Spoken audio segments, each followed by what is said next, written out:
I just want to say, first off, thank you so much for all of the love I got on my previous video. I'm glad that you guys were all as excited about it as I was. And I really wanted to explore a little more of this world because I just felt like, personally, in my mind, it wasn't done yet. There was still so much more to explore, and I really was kind of stoked on the idea.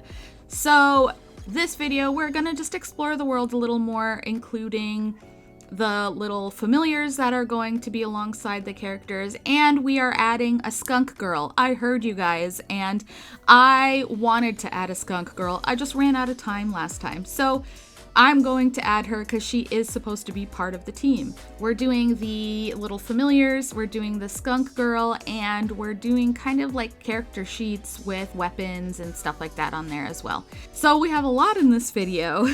And funny enough, I feel like it's not even as much as I wanted to explore because there were some people who said things that I really liked. Like somebody left a comment saying that they should have berserker forms where they go even a step further and they become a little more wild, which I really, really like. And I want to explore that. I just don't know when I'll have the time.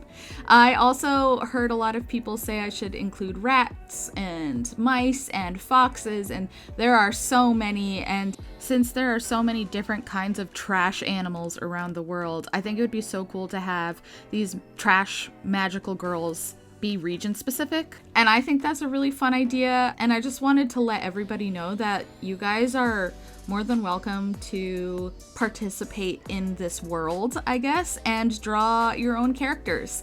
If you do, just give me credit to the idea, but feel free to explore your own trash magical girl ladies or guys or your trash magical people and like explore maybe different trash animals from around the world. I think that would be really fun to see.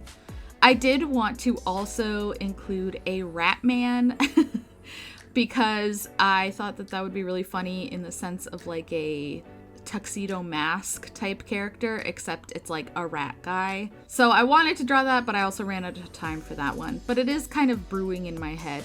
For the familiars, I wanted them to be dopey and cartoony because somebody else had made a good point saying a lot of the times in these magical girl shows, the familiars or like the little animal companions always are a little more cartoony than real animals are. So I figured that I should adhere to that weird unspoken rule and then also emulate the same big legs and feet from the girls into the characters as well. Now, in regards to their normal, regular human forms, I wanted them to be more toned down, a little more casual, a little more streetwear, something that somebody would wear today. I didn't want them to be too over the top in their fashion choices in order to make their magical forms look more exaggerated and more over the top than what they would normally wear. So Piper Gray, I imagined kind of in this vague dark academia look where maybe she gets some inspo by it, but she doesn't go like super hard into that. Her weapon of choice, I think, would be some sort of magical bow and arrow. And then, like I said previously in the other video, her stone is a magical labradorite stone. In these like little character sheets, I wanted to show their normal form, their stone that they have that turns them into their magical form, their little familiar, their magical weapon, and then just like a cute little doodle, mostly because I had this space and I wanted to fill it in. If I were to do a real actual character sheet, I would include a turnaround of both their normal form and their magical form, as well as a bunch of facial expressions and body poses and such, but I ain't got time for that right now. So we're just doing these types of things for all of the girls.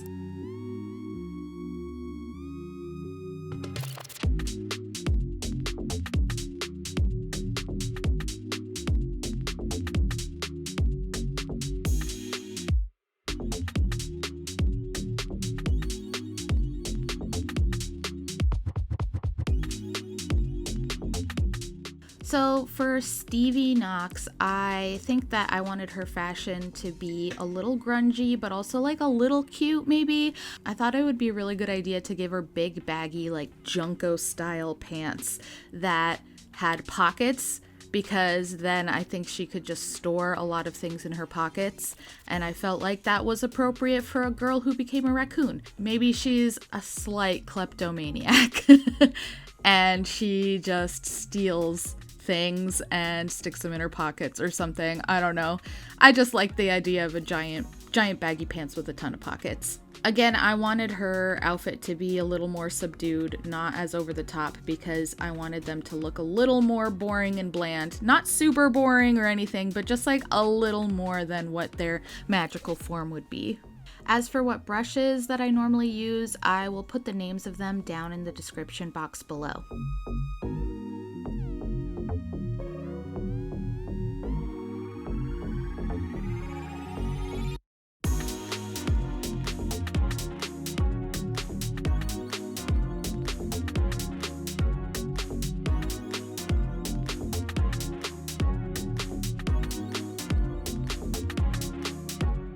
Her stone is a black banded agate, and for her weapon, I kind of struggled with what type of weapon would be good for a raccoon, but in the end I thought maybe some sort of like gauntlets with magical claws would be really cool, something that she kind of hides in her big sleeves, and then she pops her sleeves down and she has these insane magical spiky claws.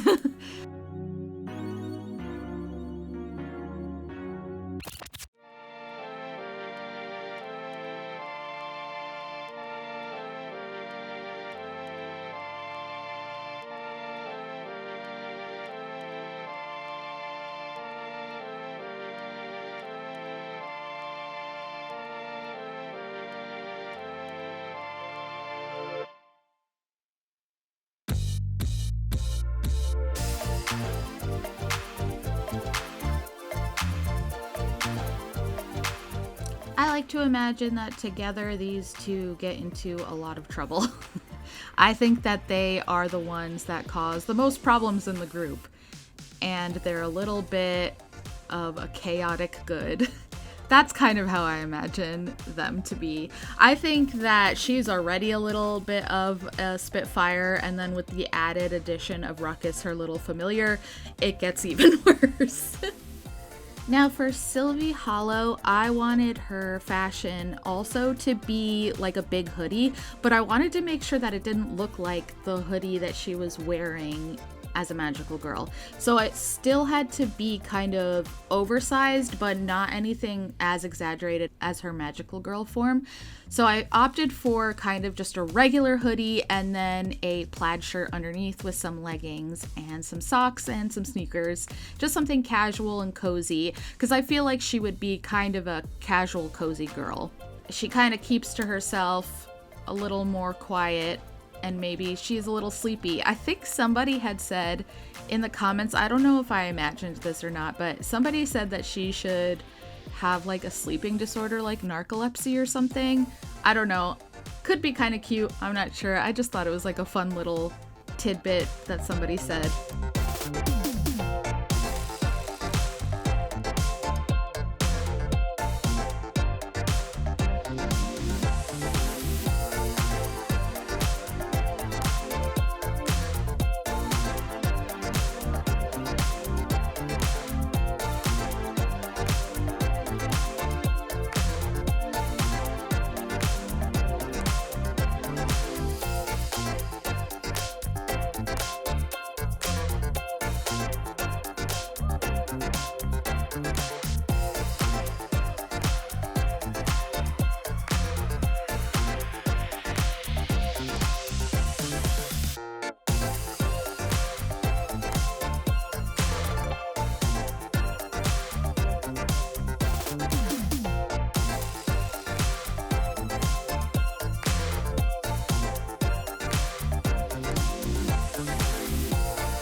For all of the little familiars, I wanted to make sure that they all shared similar color stories to their magical forms. So all of the pinks and the grays and everything were the same, and that they shared something a little similar accessory-wise. So like the little bow.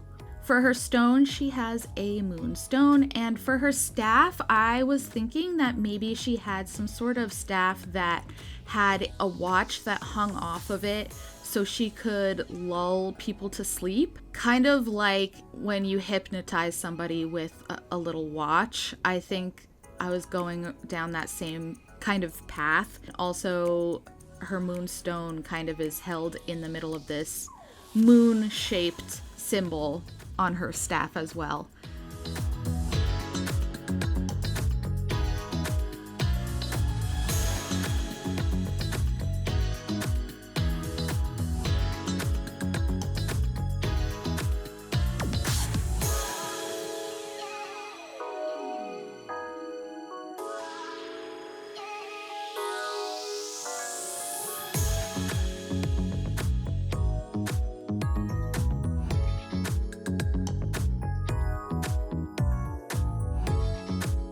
For Celine's outfit, I kind of wanted it to be a little more androgynous. I felt like she would wear almost a little bit like menswear, or just something kind of goth, but not like the typical goth that you expect it to. Just a lot of like dark colors mostly. I also wanted it to be more casual than a lot of other goth stuff that I would see on Pinterest. So I was aiming more for like a goth, androgynous, dark, something along those lines.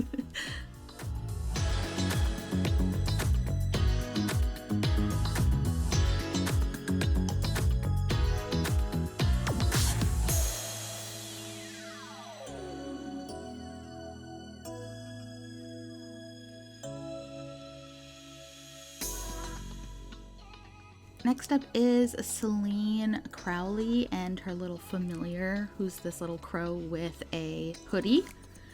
And then her stone is a blue gold stone because it looks like a pretty night sky. Her weapon of choice, I did decide on a scythe. Sidebar, I am not a weapons design person. Like, I'm not very good at it, so I tried to make these look cool, but they might look kind of weird because I don't know anything about designing weapons, so I apologize if they look kind of jank.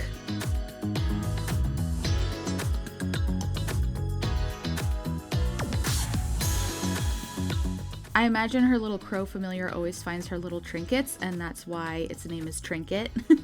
And it brings it to her, including like rings and money and gems and all of that fun stuff. Anything shiny and pretty, and she keeps them.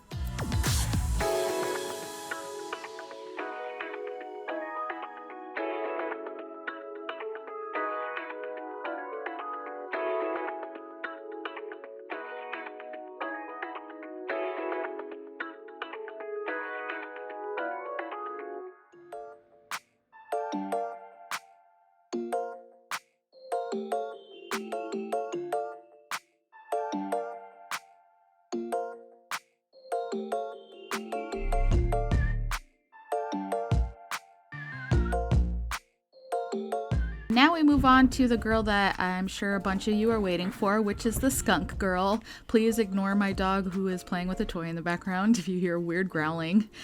For her outfit, I kind of was grappling between making it like either sporty or more regal / uniform looking, you know, like a regal uniform. Or doing something with like the stripe, like an Adidas stripe down the side, you know? So I played around with a bunch of different versions of maybe combining that to make like a regal sporty look maybe.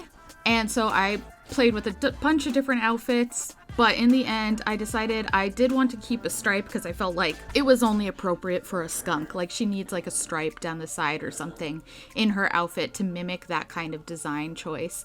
I also really was insistent that she had a big ponytail, and I was trying to figure out exactly how to give her a big ponytail and also a little witch hat. Since I was waffling between a bunch of designs, I decided to take them and try to finalize them a bit more and figure out the shape language and exactly what I was trying to do with each of these outfits and which one really spoke to me.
Let me talk to you about one thing that is important in art that I think makes your artwork more dynamic, and some mistakes that new artists make, and that is tangents. And I want to show you, this is a really good example. So I want to draw this here, right? This right here is a tangent, meaning this shoe line is connecting right into her fold of her other shoe. And what happens is it kind of leads your eye like into here, and it ruins like the 3D dynamic sense of the image, because now it's like flattening it completely, because these just lead right into this line and they're not supposed to. That is a tangent. A tangent is anything that does this right into a corner, or if you have like, you know, something here and then you have like a wave, like something that kind of does that, that's a tangent because they almost connect here. Anything where it's like your lines are starting to connect that you don't want them to, that's kind of a tangent. So in order to remedy this situation, I can do a few things.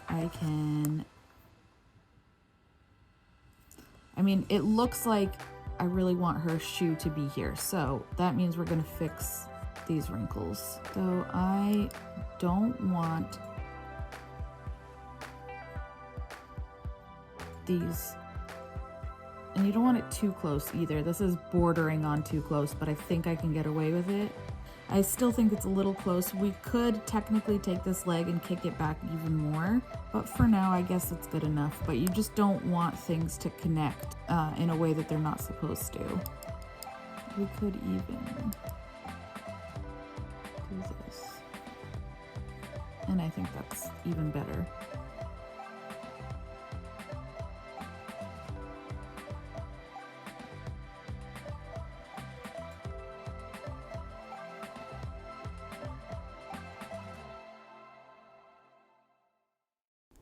Now, obviously, for her outfit, I wanted her colors to be black and white, but I needed some sort of fun accent color. I pulled the other colors that the girls had, and I decided that there wasn't really like a red, so I felt like red would be a good addition to the group. So I decided her colors would be black, white, and red.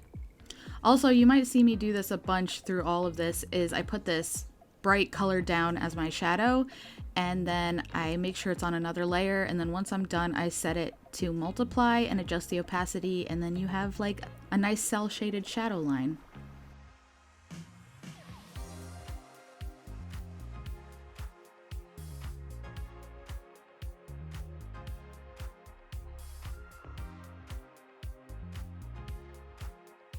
For her regular outfit, I decided I was going to stick with a more sporty look to mimic that stripe vibe, and so I figured a nice tracksuit type design would be good.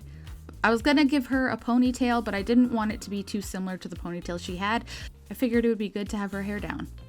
And I don't know why I gave her a scar under her eye. I think it's because her familiar has one, and I just felt like I wanted them to be similar in that regard, and it felt right to me. And I don't know how else to explain it.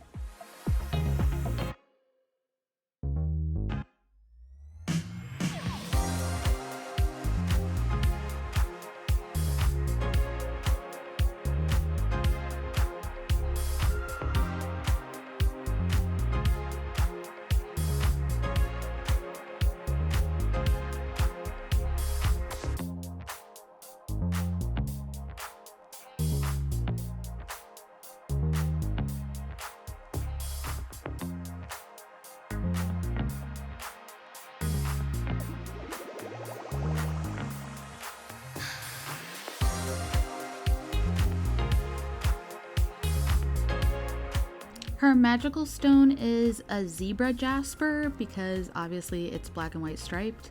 And then her weapon I really kind of grappled with because I was thinking of doing grenades because they're like smoke bombs kind of, or some sort of smoke bomb, I guess. But I didn't feel like it was magical enough. So I found this cool image of a scepter with like a claw.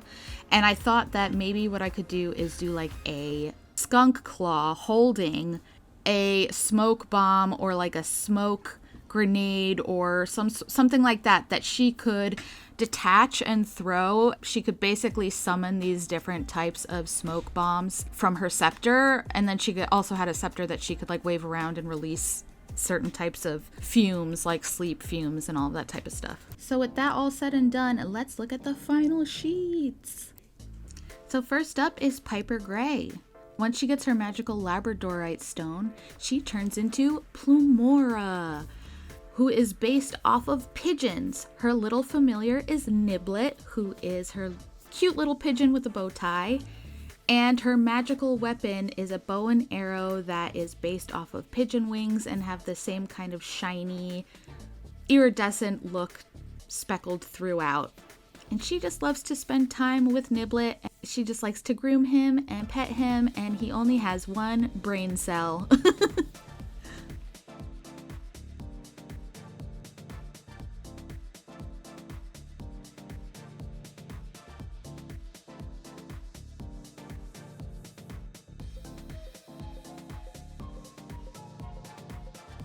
Next up we have Stevie Knox, and when she gets her magical stone, the black banded agate, she turns into Shadowpaw, who is based off of raccoons, and her familiar is a tiny little raccoon named Ruckus, who likes to get into trouble all the time, and he wears a little cape.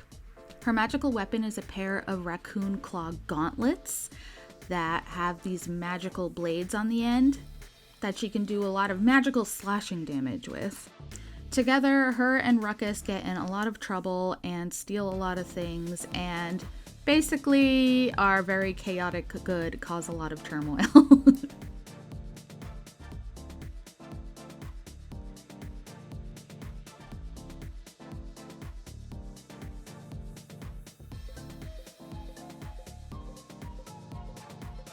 Next up is Sylvie Hollow. When she gets her magical moonstone, she turns into Faintheart. And Faintheart is based off of possums. Her little familiar is a tiny little possum with a bow on its tail named Tatter. And then her magical weapon is a staff with a moonstone in the middle and a watch that hangs off that she can lull people to sleep with. Together, Faintheart and Tatter like to cozy up and sleep throughout the day. Their favorite thing to do is to snuggle in bed, watch a movie, and eat a bunch of snacks.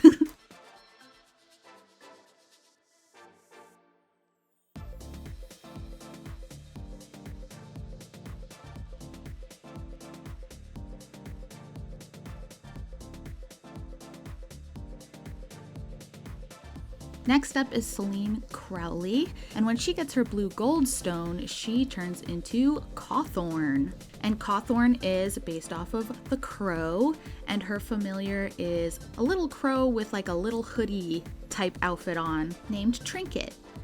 And her weapon of choice is this big magical scythe that is covered in straps and crow feathers.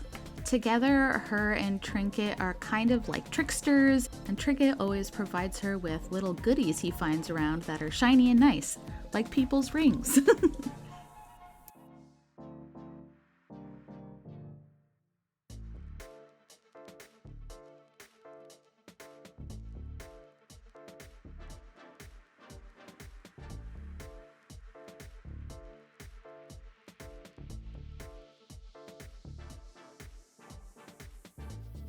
And last but not least, we have Imani Sable. And when she gets her magical zebra jasper stone, she turns into Hexstripe. Hexstripe is based off of the skunk, and her little familiar is a skunk with a scarred eye and a little bandana, whose name is Smudge. And her weapon is this magical scepter that has these grenade smoke bombs on top that she can either throw or release the fumes out and make people fall asleep or get confused or poisoned or anything like that. Smudge is usually very grumpy and judgy, and Imani usually has to kind of tone him down and keep him from spraying everybody all the time. And that is about it for this concept. I hope you guys like this Vermin Vex concept and like the little bit of expansion I did on the story. If you guys want to draw fan art, or if you want to draw your own type of magical trash girls in this world, you are more than welcome to do so. I just ask that you tag me and credit me towards the original concept. But yeah, it would be really cool to see your creations, or even if you wanted to cosplay or do any sort of like weapon stuff, like feel free. I think that this type of stuff is always so fun to see what other people have to offer on ideas like this. So yeah, let me know which one is your favorite down below, and tell me if you want me to expand even further, if you want to see the berserker forms, or if you want to see the rat guy, or maybe some of the evil villains. I don't know. This is kind of a fun concept to explore. Also, I come up with concepts all the time. It's just kind of been how my brain is. So if you want to see me just dive into more random concepts that I have in my back pocket that I'm not really doing anything with, but they're just still ideas that are floating around in my head that I'd like to do something with sometime in the future, let me know, because I have a bunch of them. All right, that's about it. Have a slice of cake. Okay, that's all. Bye-bye. And when she gets her zebra jasper, and when she gets her magical and when she gets her magical zebra